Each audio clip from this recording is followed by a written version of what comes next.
Welcome to the PA Books podcast. PA Books is a production of PCN, the Pennsylvania Cable Network.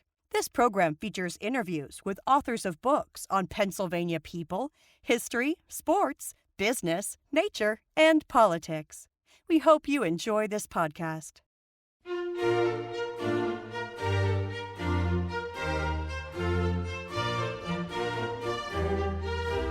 This week on PA Books, Rebecca Finsel and Joel Finsel, authors of Franz Kline in Coal Country.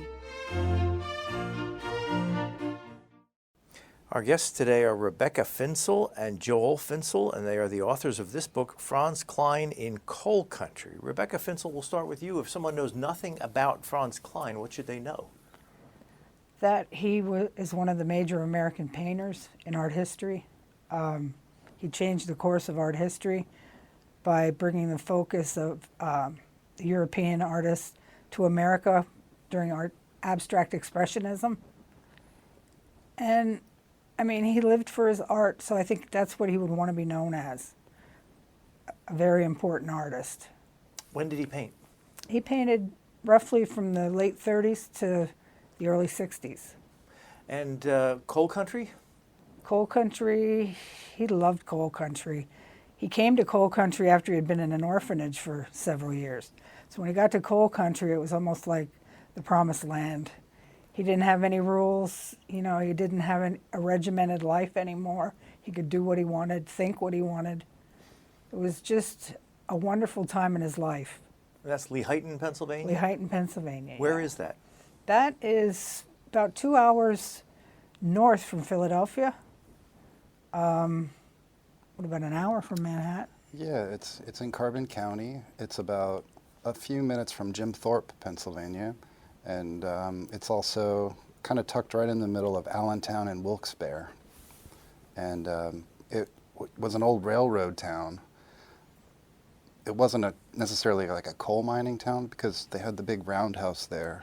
And when someone needed work done on their train, that's where they would go, basically, to get the maintenance done on their trains. How big is it? Well, it's a small town, I would say. Yeah, so we live on 9th Street. I grew up on 9th Street, and Kline actually grew up on 9th Street too. And back then, that was kind of as far as you could go, 9th Street. And then you'd get to the fairgrounds, and it became more like the valley after that. Do people in Lehighton today know who Franz Kline was? I would say so. Yeah, definitely. There's a wing now in the middle school that highlights him, and there's a movement in town to bring more awareness to young people, for sure. And the fact that his mural of Lehighton that he painted in 1946 is now in the Allentown Museum, but the original painting needed too much work done to be restored. And now it's amazing presentation at the Allentown Museum. The Allentown Art Museum bought it 2 years ago, I would say. They rescued it. It was really starting to deteriorate in the Legion home because of the lighting and the humidity and stuff like that. People used to smoke there at the bar. It's in the big banquet room. It's 14 feet long, and it's a gorgeous painting. It's kind of like the Lackawanna Valley style, like the Hudson River style you can see. It's a panorama of Lehighton in a figurative style. Was he famous when he put the painting there? I'd say he was on the verge. He was locally famous, and he had won a few awards in New York at that point, but he wasn't able to support himself yet. So this commission, what was it, like $400, $600? $600, It was a big deal for him at that time. And he only had 2 weeks to paint it, too. They had just created this new banquet room because you had all of these soldiers coming home from World War II. Yeah. And so they needed more space. And so they decided that they were going to build this banquet room, and they wanted some kind of art to represent the area behind the bar. So, Rebecca, why did you write the book? I wrote the book because I was a newspaper reporter at the time. It was 1986, and this big retrospective, Franz Kline in retrospect, The Vital Gesture, was traveling across the United States. And it was coming from Cincinnati to Philadelphia, Pennsylvania Academy of Fine Arts. And I wanted to do an article on it for our newspaper, the Times News. So I pitched the idea to my editor, and he said that was fine. And I went to our library to start researching, get some background information. I couldn't find anything at all about Kline's early life. And I knew he lived in Lehighton, and I knew he had lived there for a while. And my aunt had told me stories when I was a young girl about her friend, because they were friends in high school. I thought, where is this information? And there was none. So I started knocking on doors, because a lot of his high school friends and childhood friends were still living in the area. So I knocked on a few doors, got a couple leads, followed those leads, got more leads, and the article, evolved into a book. So what did people remember about him when you talked to them? Most everybody remembered that he was a great football player, and that all the girls were in love with him, and that he was a great artist. He did the high school newspaper, and he also illustrated the yearbook. So he's known as an artist, and they loved his sense of humor and his storytelling abilities. That was primarily what they said. And he kind of liked to keep things light. He seemed like he enjoyed being sort of the clown and playing around and keeping things playful and not taking life too seriously. And I think that was sort of infectious to other people. It filled them up somehow. And he was this exotic person who came into their neighborhood after a lot of them had known each other since kindergarten. So here you have this man. He's coming in at, 8th grade. Mm-hmm. And he's a little bit older than all the other 8th graders, because he had been in Girard College after his father committed suicide. Would you tell that story? First of all, where was he living when he was growing up? So Kline was born in Wilkes-Barre. When he was 7 years old, his father sold the property that he inherited from his parents. It was called the Kline Brothers Saloon. They were pretty wealthy at the time? They had a beer garden that brought in a lot of money. Yeah, they were wealthy. And it supported the whole family. So like Kline's father, Anthony Carlton Kline, he was running it, and he had married Franz Kline's mother, who was from Cornwall in England. And after they were married, with rumors of prohibition coming, he decided, maybe it's good to sell the property now, get out ahead of it, And after he sold the property, his sister said, that was the worst mistake you ever made. Go back there and buy that property again. And yeah. Do you want to? So he bought back the property from the real estate agent. Hyman Stakolski. Yeah, and he ended up having to pay like $27,000 more than what they were going to give him, what they gave him. So basically it broke him. He wasn't wealthy anymore. And I think his wife was really probably very upset, to say the least, about that. Anyway, he felt like he was a failure, and he shot himself in the head. His brother had just died. It was really dark mood. Like Joel said, prohibition rumors were coming, and then he lost all this money. Yeah, so, and it's covered pretty widely. If you dig into the old newspapers, you can follow.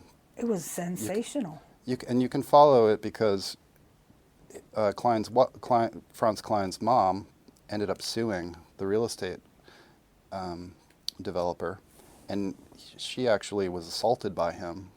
If you read the newspaper, she claimed that he picked up a telephone to get her out of the room, and when she wouldn't stop berating him, he struck her with the phone.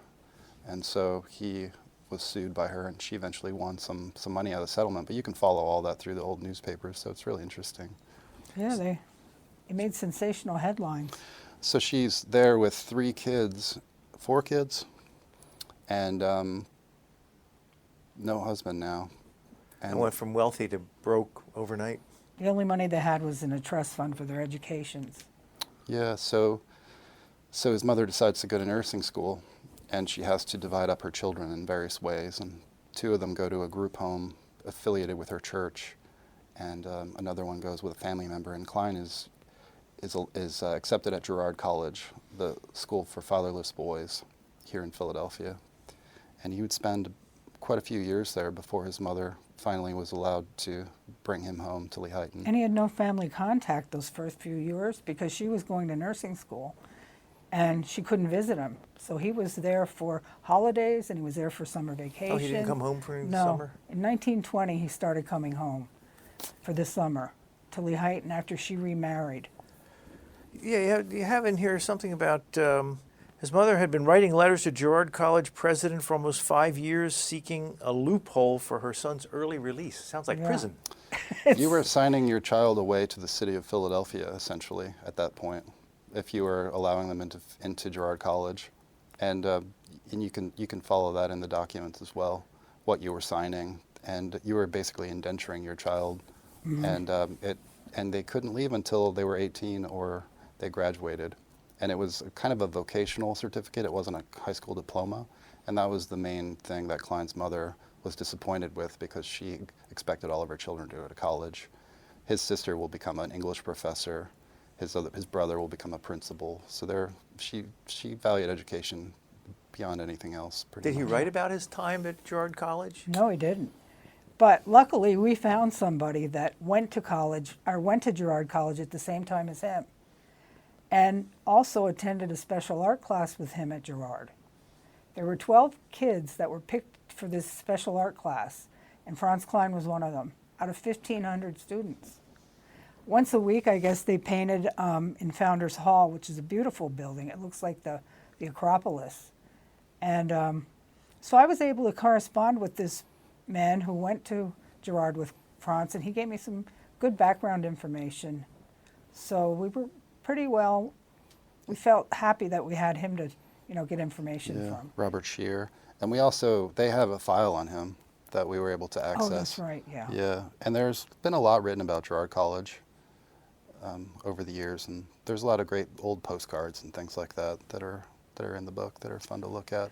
The one picture in the book is really something. It shows probably 1,000 boys swimming, and it shows the 10-foot wall in the background. And I don't think they're wearing any They're clothes, not are wearing they? clothing. They're swimming in the au naturel. Well, when did people start noticing that he had a knack for art? Oh, in high school. Yeah, there are accounts of him drawing on his hymnals in church, little doodles, and with the rhubarb stories, he drew his first picture with a stick of rhubarb on a sidewalk of a train. He's very fascinated with trains.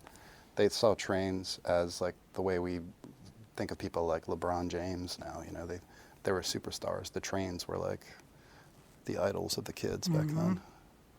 And even though he was singled out at Girard to be in this special art class of 12, they weren't treated like they were special.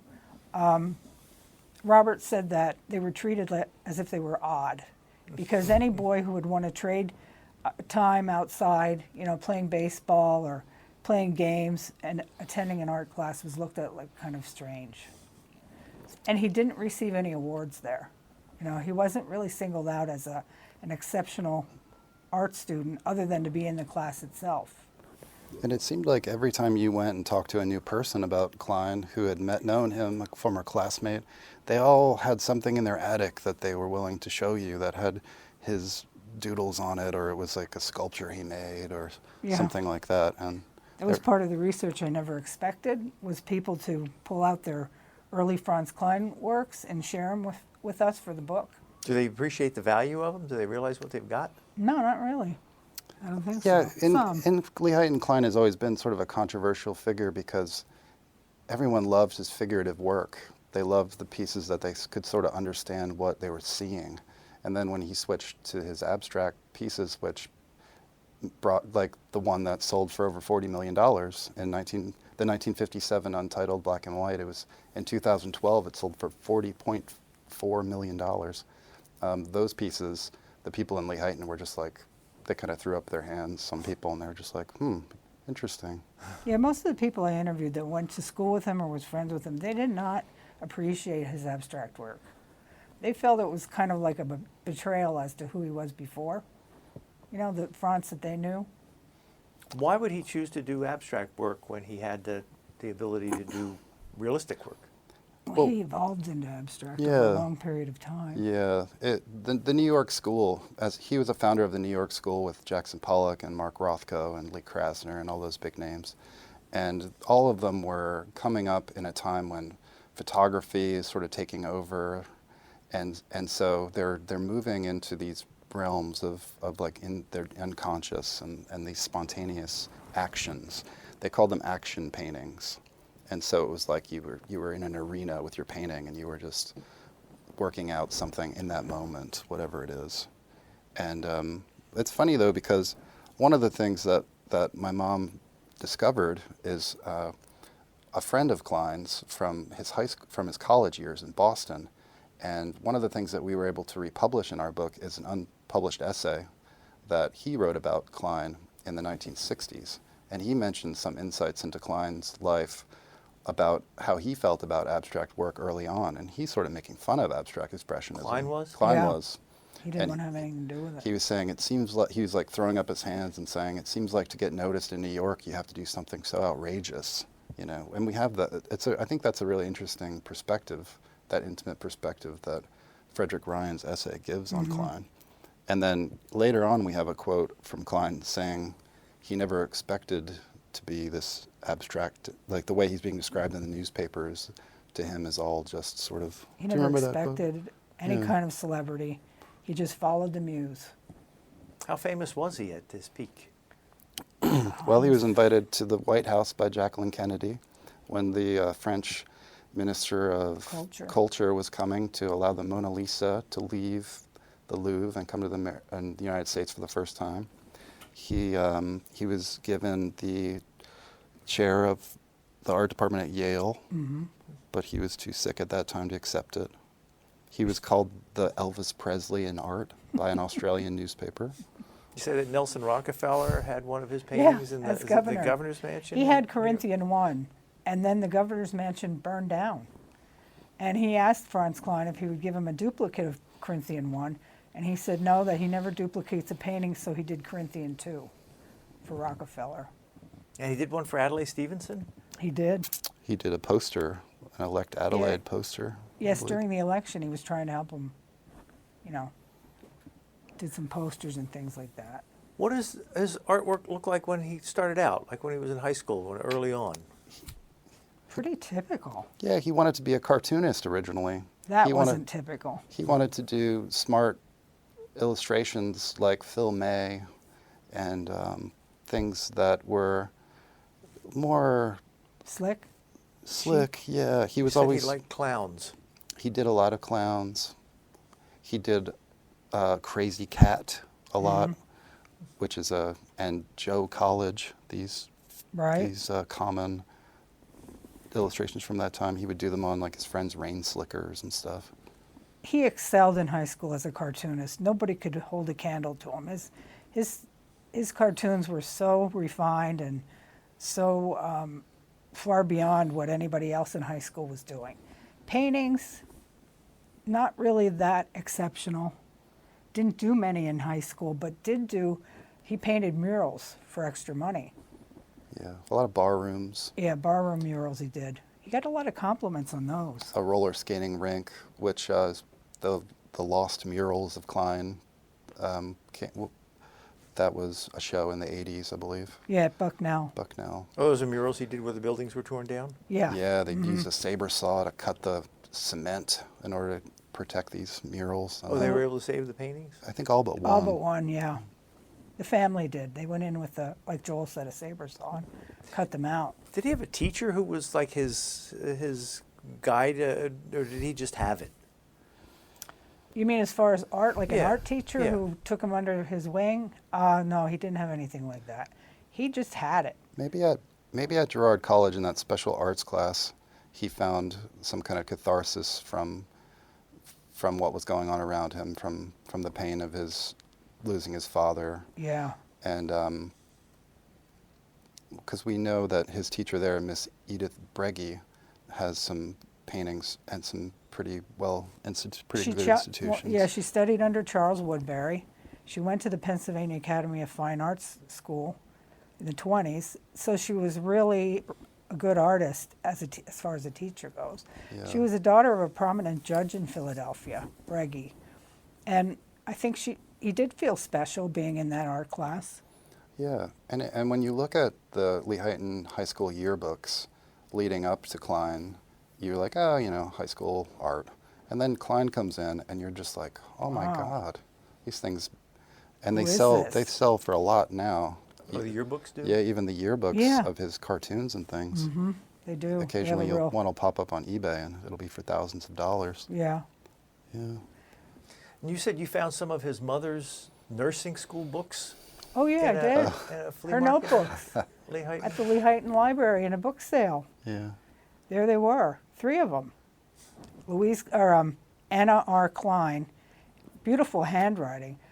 We became friends of Franz Kline's sister, Louise, and she described her mother's handwriting as beautiful. And when we got those books, she was right. It was the same handwriting that she used, well, of course, when she wrote to Girard College to have him released. And Louise said they used those letters as examples in the classes. They would read them out loud to the boys, maybe because they were written so well. Yeah, that's what they said. Like her, and maybe it had some of her storytelling Could be. charisma to it. She was well known among her children as having this great storytelling ability. Mm-hmm. She would talk about how she grew up in Cornwall, and The trip over here in the ship. yeah, and they loved the King Arthur stories, and She told her children a lot of stories. real rich source of culture. This woman, Did she become a nurse after nursing She school? did, Yeah. yeah. and she ended up remarrying a man from Lehighton, who had 4 kids of his own. You say in the book it was just a business arrangement. At first it was, but it ended up that it became, I believe, a real loving relationship. They fell in love, Yeah. but not in the beginning. That was just, like you said, a business type thing. He bought the house. She supplied the items in the house, the furniture and her accessories. They had a Chinese gong in their house. Not too many people had that. He made pretty much money. He was a foreman for the Lehigh Valley Railroad. So her life wasn't hard, other than she was used to having servants in Wilkes-Barre, and in Lehighton she was doing laundry and cooking for like sometimes 7 children. So Yeah, and I'm one sure of- she Yeah. You And said she was very protective as a mother. was. she seemed to prefer people who were intellectuals for her kids to hang out with. Yeah. And my mom's Aunt Gladys, she was president of the debate club. And She was a friend of the family. there's a really funny cartoon in the book where Kline is drawing different scenes, almost like a comic book, and he has the debate club, and then it says in the caption, "You talk too much," which I always love that one. Yeah. But that's Gladys in that picture, and that's the woman who would come to my great-grandmother's house and tell these stories about Kline, and really kind of plant the seed for this book. The stereotypical image of an artist is like kind of aloof and like not of this world. What was he like in high school to be around? Captain of the football team, catcher on the baseball team. He called at a swing dancing hotel. Very outgoing. Yeah. Had an entourage of friends. And he had an affair with one of his high school teachers. He did. He had an affair with his high school English teacher. And, I was thinking about this the other night because she had good intentions in the beginning, I believe, but toward the end of their relationship, she was just becoming like this stalker. He had moved on, and she moved to New York, and she got a place like in Greenwich Village. That's after he moved to New York? Yeah. Even after he was married, she stayed there. And like Louise always said that she used to sing under his window. She took German lessons. Franz Kline's father was a German American. His grandfather came from Germany, so maybe that's the link there, but she just wouldn't leave him alone. And at the end of his life, or after he passed away, that letter that his wife wrote to Newsweek magazine, Elizabeth Art Kline? News. Art News. Mm-hmm. In that letter, she says that Mars Rodell started out as someone who had his best interest at heart, A positive influence. That's the teacher, but at Mars the end Rodell. Yes. did not. She was an obstructive. Matilda R. Matilda Rodell. Graduated from Temple and came and got a job in Lehighton. First job. She was only a couple years older than Franz Kline because Yeah. Kline was like 3 years ahead of all his classmates. And she coached him in the school play, and she would come help him after school to prepare him for college admissions and things like that. His friends said that there was a child. Most everyone I interviewed in the beginning said there was a child, that she got pregnant. And when I talked to Louise about it, his sister, she said there was no child. But his classmates and friends were under the, thought that they had a child together. There's sort of a suspicious trip that she took to Europe like right when the school year was supposed to start, and it raises questions as to what she was doing there with all these other people like perpetuating this rumor. But we've never been able to confirm anything. And Mars Rodell wrote 3 memoirs that are all pretty good reads, and she never mentions anything about a child. No. Did Franz Kline make much money as an artist when he was in high school? No, but I think he made as much as a young boy would working at a gas station after school, or Yeah. I think he had pocket money. Painting advertising signs for the dairy that he worked at. For the swimming pool. When the Great Lehighton Fair came to town, the Carbon County Fair, he did caricatures, and he would do advertising signs for that and things like that. Is any of his art in Lehighton now? Doesn't the library have a picture of the green Oh yeah, the shipping library boat? has an oil painting called "The Green Fishing Boat" at the Fulton Fish Market. That's a nice figurative painting of a big ship. Who was that given to? That was given to Henry Bretney. That's right. Henry Bretney was his friend in high school, and when he went to New York and he saw how his friend was living, the conditions that he was living under, he was broke. Franz Kline had no heat in his apartment. He had no food, and Henry was so upset he sent him $10. This is in the 40s. And then Franz sent him this painting, and it hung in his living room for 40 years, and then when he passed away, they donated it to the library. So that you can find in Lehighton, but that's about it, other than people who have their own personal, pieces of Kline's early artwork. But Did he go to New York right after high school? no, he went to Boston first. Yeah. He went to Boston University, and he became secretary of the art school there. But after he was there just for a short time, because of the Great Depression, they closed the art department. There was a lack of endowments. And so some of the professors there kind of went out on their own, and they started the Boston Arts Students League, which was sort of a takeoff of the New York Arts Students League. And they were meeting in the basement of Fenwich Studios, and that's where actually Kline met Frederick Ryan, his friend, who provided us with that unpublished essay and all those great insights into their intimate life. I'll tell you, our book, thanks to Fred Ryan, has the only information in it about the Boston Art Students League that you can find. I could find nothing on that, not even the name anywhere. Yeah. So And that's he gave us a really great picture of how it was for them to study there, and the teachers and things like that. I'm proud of that part of the book. Yeah, Frederick Ryan Sr., he had studied in Paris, and he had just come back. And so that also inspired Kline after Boston to study at Heatherley's in London. And that's where he met his wife, actually. She was a life drawing model in one of his classes there at Heatherley's. When he quit, came back to America, he was over in England from 35 to 38. And when he came back, he stopped home for a visit, and then he went right to New York to start work. But it was such a scandal with Mars Rodell. Everyone says it was real scandal with his teacher. And the day that he got married to his wife, December in 1938, Mars Rodell quit her teaching job in Lehighton and moved to New York. So that's kind of, Remember how It's surprised telling. we were when we found Yeah. out it was the exact day? Yeah. So she didn't lose her job over this affair with the student? She didn't, but she almost did.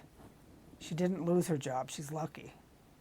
It wasn't like it is now. I think she I don't think too many people knew about it. I think everybody just sort of assumed she was like an honorary member of the Kline family at Yeah, that she point. hung out there all the time. People talk about how she was the one pouring tea when you came to visit. So she was really in tight with Kline's mom and Kline's sister. His mom approved Oh, yeah. of Mars? And Mars would spend a lot of time there, and she'd be like, "Oh, I have to go home now," and his mom would be like, "Well, why don't Franz walk you home, you know? Or stay here overnight. Or just why don't you just stay here?" Yeah. What did Mom think of him getting married? She did not like Elizabeth at all, his wife. She would visit them in New York, and she said she'd knock on the door, and if Elizabeth answered the door, his mother would say, "Why don't you grab a broom and sweep this place?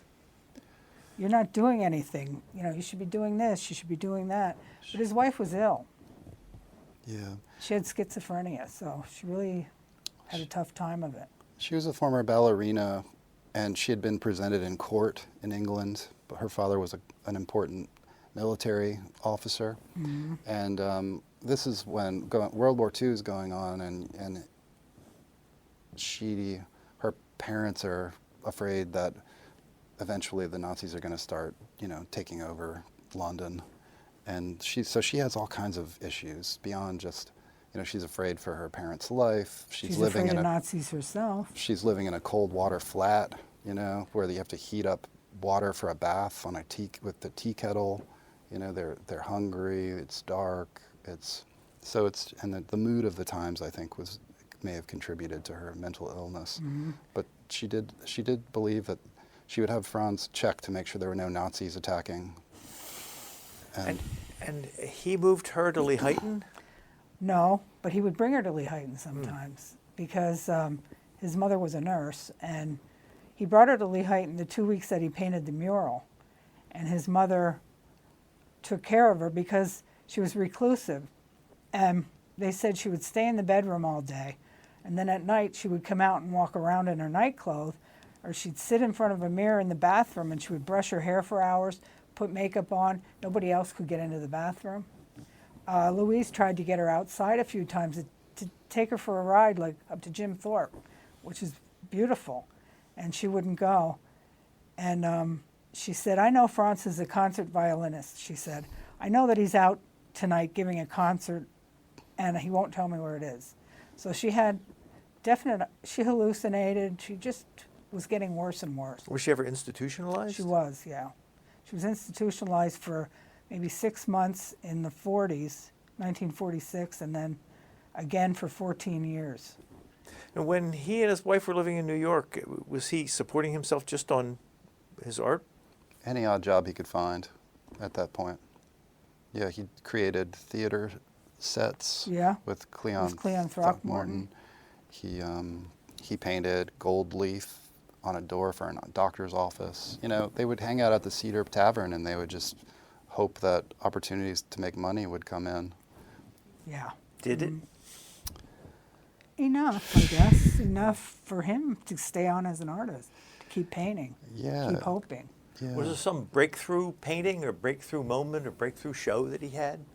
Well, he did have that one-man show in 1950. That was a success. That was an introduction of his black and white works. Yeah.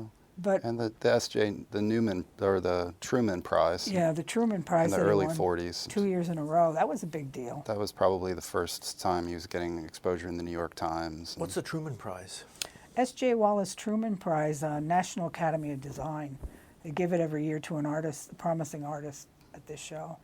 Mm-hmm. But if you read his letters in our book, he's always mentioning how he's trying to hustle and make money. I have 2 oil paintings over here, and I'm hoping I can collect on their price tomorrow. And I have this here, and I have that there. Hopefully they sold. That's what it was like for him. What could you have bought a Franz Kline painting for then? A bagel and a cup of coffee. Yeah. I'm just kidding. Would have been a good investment. It would have been a good investment. He ended up going up to Hopkinton, Massachusetts, where Fred Ryan's wife had a toy factory. She made these things called mannequins. What were they called? Munchkins?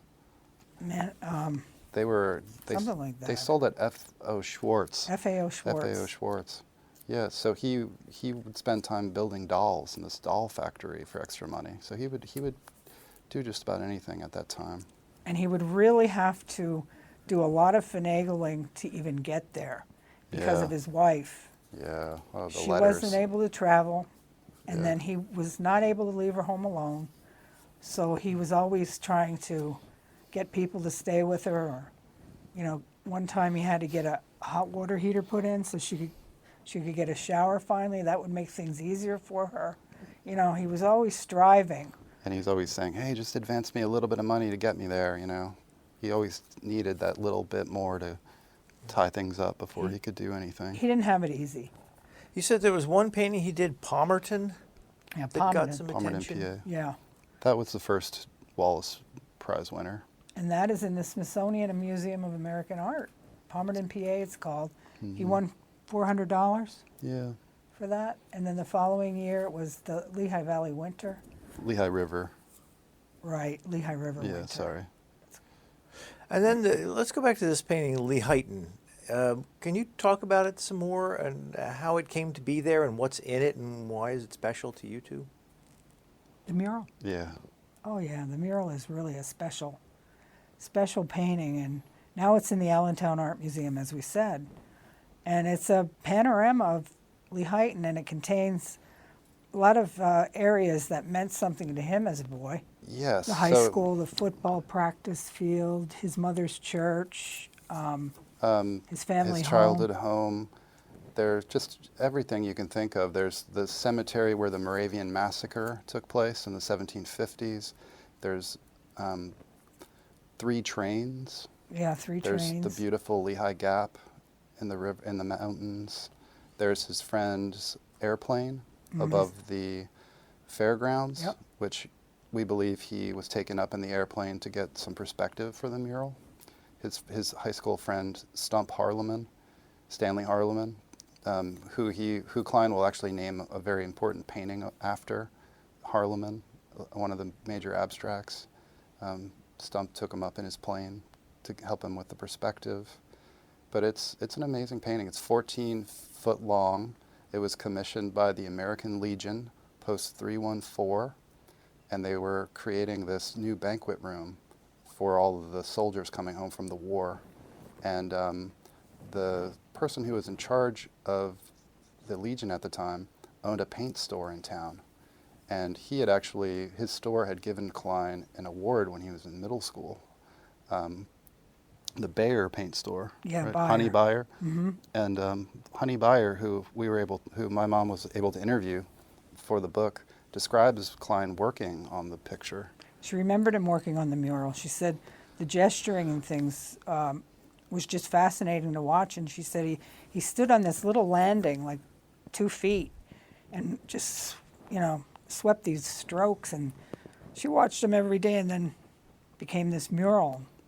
And She said that at the dedication ceremony, she sat at the same table with Franz Kline, his wife, his mother, and Ambrose, and Louise, and her husband.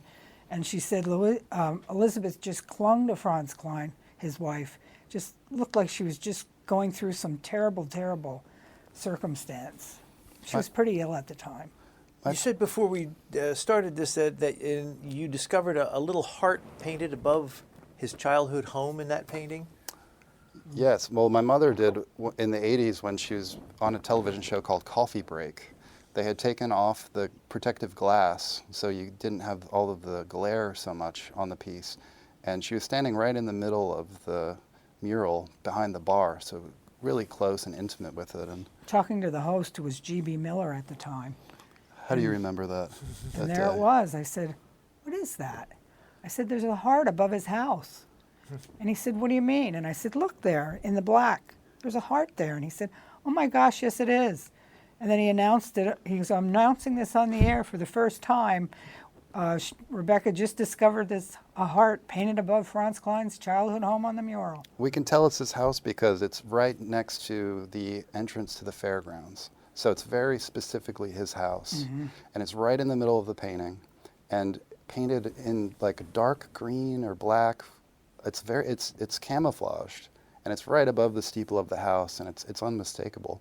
Camouflage because there's other strokes that are near it that, kind of look like this heart is a part of that, busy work. But, Franz Kline took a lot of criticism from that mural because the night of the dedication, Louise said everybody was coming up to him and saying, "Why do you have my house over here? It should be over here.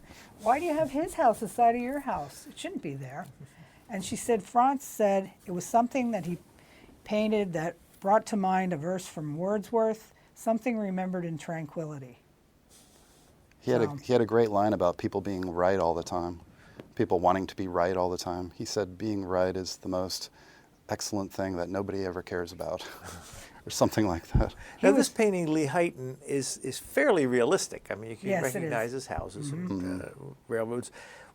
Did he just switch to abstract expressionism like throwing a switch, or can you trace an evolution? There's a really interesting evolution. You can trace the evolution. Yeah, and there's an artist named Karen Warshall who showed up at our house when she was working on her master's degree. She was going to Tufts at the time. And she had a really interesting theory about the switch. And she took all of the paintings that Kline ever did of his wife, and she compared the timeline. As she was defragmatizing, right? Yeah, so you start to see, as her mental state was deteriorating, his presentations of her were deteriorating. And she had a great theory that we were able to present in our book, probably for the first time. I'd say it's a pretty good Yeah, one. because everybody always talks about the Bell Opticon projector that Willem de Kooning had in New York. And they say he took one of his paintings of an old rocking chair and he projected light through it on the wall, and like, wow, now I have a new painting style. But Like instantaneous conversion Yeah. from figurative to abstract. And that didn't happen. so there's a little bit of everything going on there. And at the time, it was what everybody was doing in New York at the Artists Club.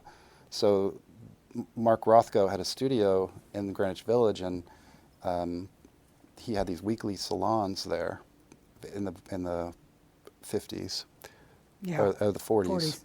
Yeah, and there was real close to the Cedar Tavern, the Cedar Bar, and so that whole scene evolved into what was called the Artists Club, and it was something that eventually became kind of hard to get in on. You needed to be nominated to be able to come, and once a week someone would present an artistic, whether it was ballet or music, and then there'd be a panel discussion, and you had to pay dues and everything.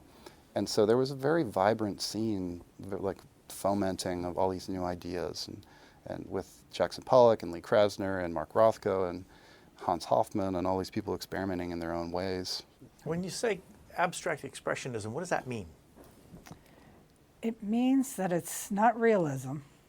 It means that it's an expression, just an expression of the artist and the circumstance and the moment. Right?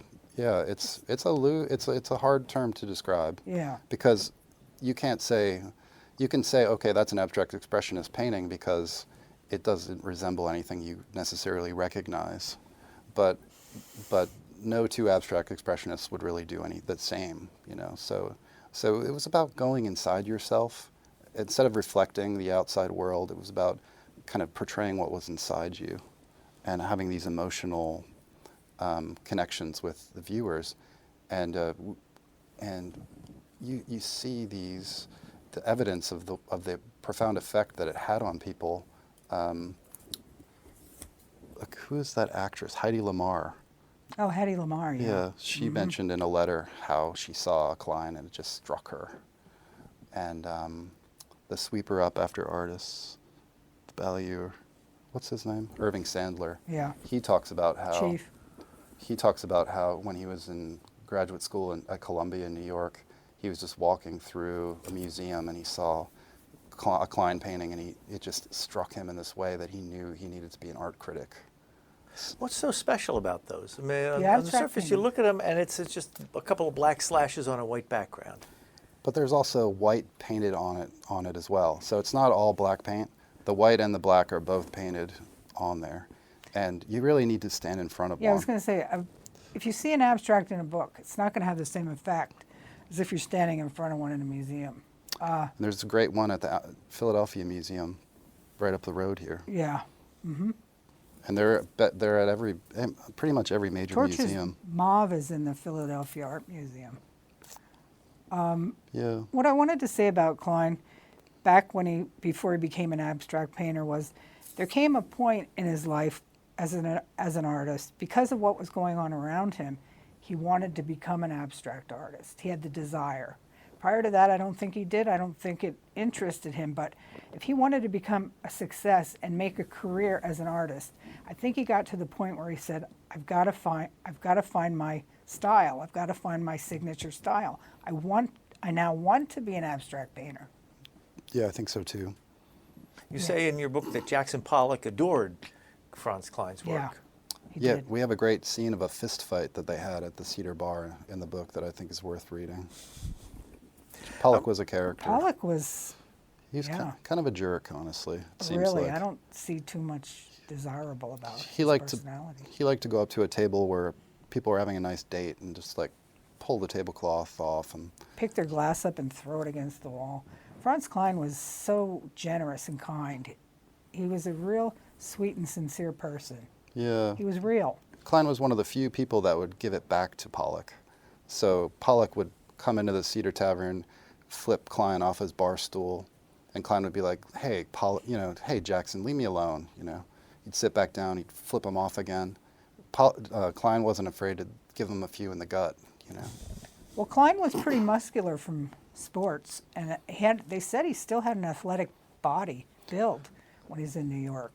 And there's this great line about He wasn't. after Kline gave him like the 1-2 punch in the gut, Pollock supposedly whispered in his ear and said, "Not so hard." It was more about the act than it was like actually like beating each other up. It was more about being outrageous. When did he get what you'd call famous or have notoriety in the art world? Well, It depends on that what level first of show, notoriety. one-man Yeah. show in 1950, At the Egan Gallery. he was sold just about everything that show. really I'd well say received. 50, he started getting an easier time. Do you know about what those paintings would have sold for? Oh, back then, like 7,000, Hmm. 2,000. Yeah. I'm not sure, honestly. That's what I But it wasn't until he started working with Sidney Janis that he started making the big money. What is Yeah. Sidney Janis? Sidney Janis was one of the major dealers in New York at that time. He represented people like Andy Warhol and Jackson Pollock, and so he was sort of like the big leagues. If you could get in with Sidney Janis, you knew you were on your way to making a decent living. Did he get wealthy? Kline got wealthy, yeah, he He- did. He would Yeah. eventually have a house in Provincetown. Provincetown, yeah. Hmm. 2 sports cars, a Ferrari and a Thunderbird, which is part of his legend. I mean, everybody talks about the cars. He loved old cars. Though he never seemed to be able to drive them very well. No, Like he'd always He- crash into something. yeah. So he's a famous, wealthy New York City artist. What kept drawing him back to Lehighton? He loved his friends in Lehighton, so I would say the people mostly. His mother, his sisters, brothers. Honey Buyer said whenever he came to town, he was always taking a walk outside on the streets, and people would come up to him and shake his hand. And he He made every high school reunion. He never left him, and you hear all these stories about him in New York talking. He was very That's all he outgoing talked about. in the Cedar Tavern. He held court there, according to some sources. And what was he always talking about? Lehighton, or the coal region, was where he grew up and things that happened. What did he when say was a about kid. it? How would he describe Lehighton to people he would meet in Manhattan? Well, I don't know about that, but I know he did say, Louise said that he was talking to a friend, Peter Martin, in his mother's kitchen. And Peter Martin used to own the City Lights bookstore in San Francisco. He's Lawrence Ferlinghetti's partner. Well, Peter Martin left the West Coast and came to New York, and he and Kline became friends. And he brought him to Lehighton for the weekend, and Louise was upstairs in one of the rooms, and she said she could hear him talking through this heating vent. And he said, my stepfather told us all about this area when we were kids. He said, all the history here. He said, the Moravians, the massacre site, our graveyard. What else did he say, Joel? Well, we started talking about this family a little bit, and that was what Louise was really interested in. Could tell how much the history meant to him of the Lehighton area. And I think he felt privileged because his stepfather worked for the railroad, because he got a job one summer working for the Lehigh Valley Railroad, and he used to find spots all the time to sit up on a bank or whatever to do sketches of the trains. So I think, it was a far cry from Girard College, Lehighton was. Girard was all boys, so this was the first time he lived amongst females, and they adored him. I just think it was, he had a charmed life in Lehighton for the first time, probably the only time in his life, and I think that's what kept bringing him back. Yeah, Memories. we also have another source on what he thought about Lehighton, another artist, actually, Edward Meneely. He is pretty well known as well, but he was a second-generation abstract expressionist, also from Wilkes-Barre. And so when he met Kline in the Cedar Tavern in New York, they were able to almost like go off on their own and to have their own language. They would say things like Tamaqua and Nesquehoning and Kittatinny and all these great Indian Native names. American names and expressions and Pennsylvania Dutch expressions like Hanyuk, right? That was the. And so Meneely was able to give us some pretty good information on Kline as well. He had this great quote where he said that they would go up to Kline and they'd be like, okay, Kline, you seem to have it all together. Tell us what the secret is. Tell us where it's at. And Meneely said, Kline stood up and said, well, it's not up here and it's not down here. And he's like, it's just right about here. Yeah.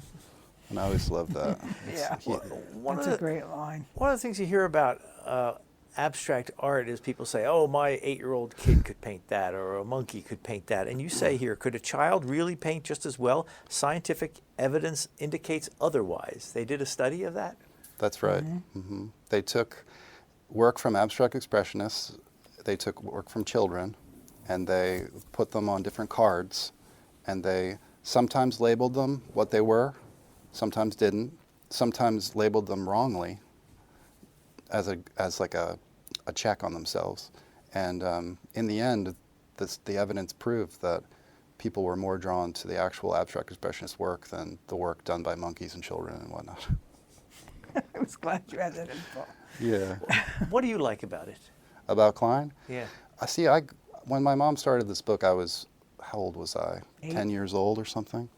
And so I was brought up, when she was interviewing Louise Kline, I was sitting on the Chesterfield chair in the corner, looking at the newspaper, reading the funnies, kind of listening out of the corner At of my Louise's ear. house. Yeah, at State College.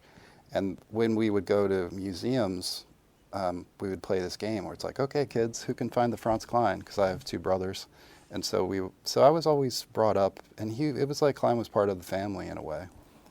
And Rebecca, what do you like about it? About Kline. Kline's but- work, or? Yeah, his work, his abstract work. I love his abstract work. I didn't really realize how much impact they'd have on me until I stood in front of one, and it just did, the energy, I made a connection with it somehow. I just love his work. yeah. I don't know if I did when I first started the project. I think I was leaning toward his figurative work, but now I think it's the greatest. Steve Martin, he bought the Franz Kline painting called Rue, R-U-E. He's that comedian. And Annie Leibovitz, the photographer, took his picture in front of Rue for a cover of the Rolling Stone. I mean, a lot of people appreciate his abstract work. And I really like when he starts to introduce color. I think it's beautiful, but Yeah. he died just as that was happening. Yeah, he was just starting to bring some color into the abstracts. Yeah. How does his art hold up in the art world today? I mean, is it seen as old-fashioned, or is it seen as cutting edge? Well, one piece sold for $40.2 million in 2012, and the headline was Franz Kline joins the stratosphere, and so his work is appreciating respected. well. I would say every major museum has a piece. Yeah, and he's sort of having a renaissance because there's this show, The Marvelous Miss Maisel. He's mentioned pretty heavily in one of the episodes. They go to the Cedar Tavern on the show looking for him because he holds court there, and also, what else is happening with Kline lately?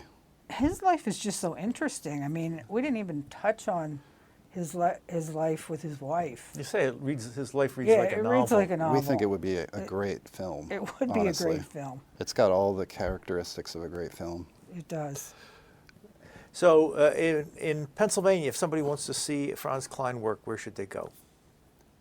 You mentioned the Allentown Art Museum. I'd go there first. Yeah, Allentown Art Museum of the Lehigh Valley, so you can see the Lehighton mural and other early works. There's a couple other ones there. The Philadelphia Art Museum. And then to Philadelphia Art Museum. Is there anything in Pittsburgh at the Warhol? There might be, but I was going to go like from Philadelphia then to the Smithsonian. Yeah, and then the Metropolitan, the MoMA in New York, the Tate Modern in London. They're everywhere. Yeah, you can't really go to a museum and not see one. I was in San Francisco recently, and there was, it's right around the corner from the hotel, and there's a beautiful Kline there. Mm-hmm. He died fairly young. Yeah, he was 52. Yeah. 52 and 62 he died. He smoked a lot of cigarettes and drank a lot of alcohol, and his heart became enlarged from that. And it's kind of a sad story. It is a sad story.